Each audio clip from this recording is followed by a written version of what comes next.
Hello. I'm making a picket fence today. So I'm going to turn you round and point you down there.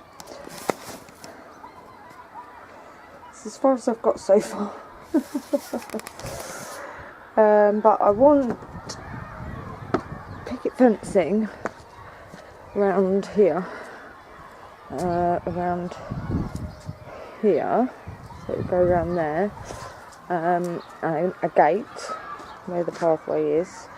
And then I'm also going to put a gate there. And then some picket fencing. Possibly mobile picket fencing around where the run is to go to the fruit cage. So I'm starting off with just plain simple picket fencing, and then as I go along ideas will come to me as to what I want to do and how I want to do it. So there we are, that's what I would show you, and I will show you when I finish my first one. So I'll catch you in a bit. Hello, good afternoon. I'm in a happy mood because I have little chickies. Right, let's move this bit of wire out of the way for a minute and show you my gate. It's not finished, I've just got to, what have I got to do? That's pretty secure now. I've got to get a lock, or a bolt thing for it. So then it opens outwards. And then when I want to let the chickens into the fruit cage, I can just close the gate. Yes, I know that they can jump up here, but I'm hoping that they will just behave themselves. And most of them, well no, 1, 2, 3, 4, 5 of the 10 have their wings clipped already, and I'll do the others, but they don't tend to really do that, they just walk or run. So that's the gate then, and then I want to do another one here. Yeah, I want to do another gate here, and then that will be that. And possibly here as well. Yay! So see, it's just easier for me to get through, because at the moment where I've just got it wired, I'm having to walk all the way round, which is rather annoying. Oh, let's get that. I think it looks rather good. And then I've got this little bit here, which I'm going to continue. Well, there we are. So I've got the rhubarb in there, and as I said before, I don't want it spilling out all over the path, etc. when it grows. So that will be really handy. And I got that idea from allotment diggers. So I'm going to do the same on this side, but it's going to go all the way round to there. And then I'll have a little gate here just because it looks good. Ooh. Ooh. And then what's my next project after that? Oh, I've got the extension, the fruit cage extension to do. Oh, let me put that back a minute. So, the sweet potatoes died, by the way. I thought they probably would, but it's worth a go. Anyway, yeah, so using these that I've got 8 of, over, well, 6 there and a couple somewhere else, I'm just going to put a couple of more posts in here somewhere and extend the fruit cage across, so that the strawberries and apple tree are also inside the fruit cage. Oh, I must fleece these as well. I need to fleece the kiwi and the lemon tree before I go home today. Yeah, and then after that, once they've gone dormant, which they haven't yet, I'll be moving the plum tree, the currant bush that are at home, and the cherry tree that's over on the other plot. And that's pretty much it. So I think what I'm going to do, let's give you a little tour actually. So obviously you've seen this area with the chickens and the fruit cage and the greenhouse, the sheds, and then we'll go up here. We've got this will be probably, I was thinking sweet corn, but then I thought I don't want to block the light to the fruit cage with the sweet corn, so I'm not sure yet, but I've just got to finish doing that bit. And then over there behind the chicken enclosure is going, they're my potato beds, so they're all done and ready. They'll probably just need a little tickle over next year. So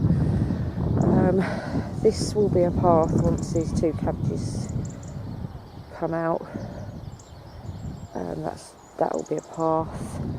This bed here is, that bit's done, but I'm just this is the spinach. I tried to move it over tried to transplant it from the other plot, but it didn't work. So they'll come out. Once the swede comes out, I can finish digging that little bit there, and then that bed will be done.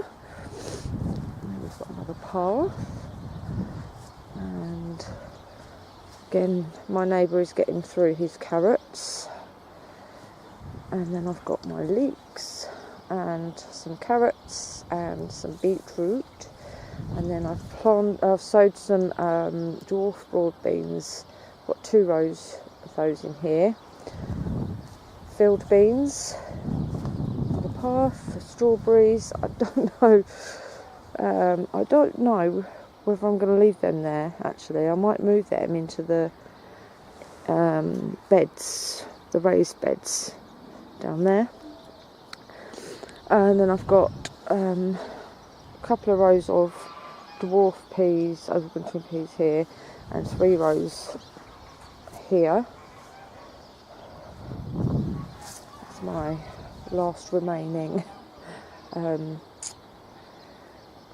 Brussels sprouts. I've got some cauliflowers in here. When they come out, I just finish doing the rest of that bed. Done. Cauliflower in there, and then my garlic. Got quite a few rows of garlic and shallots, and then this will be onions, and this bed as well will be onions. And what am I gonna? Yeah, this bed here will be for. Oh, actually, I might make that bed for beans, because that's already got broad beans in it, and then once all the carrots and the leeks and everything are out, then the climbing beans can go in there, so those frames can go up there. And then this is all onions and garlic, and then up the top here this bed is done, and this will be for brassicas. So the plot's looking lovely and tidy.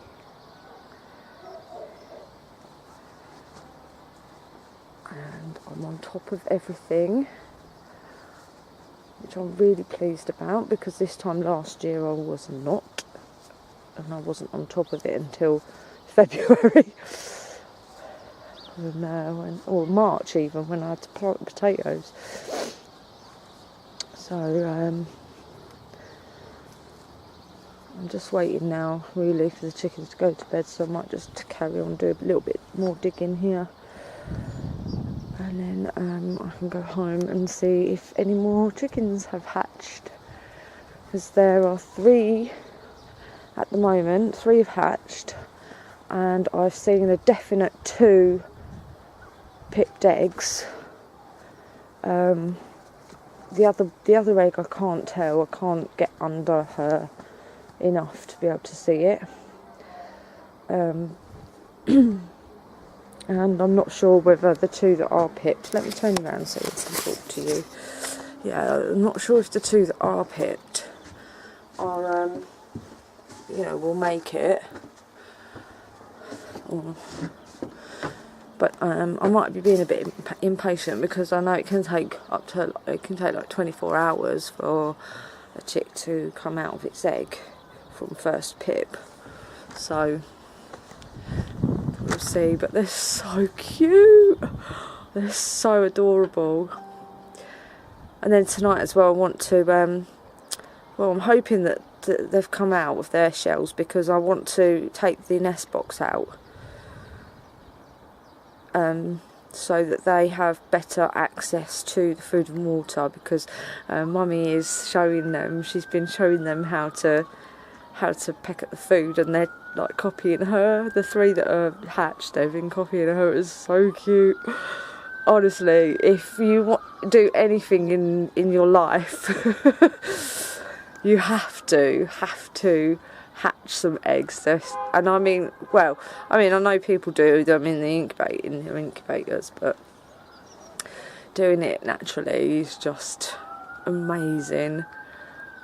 And I was lucky enough to actually get to see one come out of its shell, which is the one that was zipped that I showed you in earlier on in the video, or in the other video. Just after I turned the camera off, and just after that there was a bit of wiggling from Mum, and then it just popped out of the shell, and I was able to remove the shell. So they're so adorable. Now we've just got to wait to see how many of them are male. It's going to be the hardest thing ever, because I've already got one male in there, one cockerel, and you can't really have any more than one, because they'll just be fighting. So they'll have to go back to the breeder as soon as I know that they're cockerels. Anyway, I'm going to go and do some digging, because I'm just rambling now. Go and do some digging, and I'll probably, if I don't do a bit of filming of the hen later, then I'll probably do some more tomorrow. So see you soon.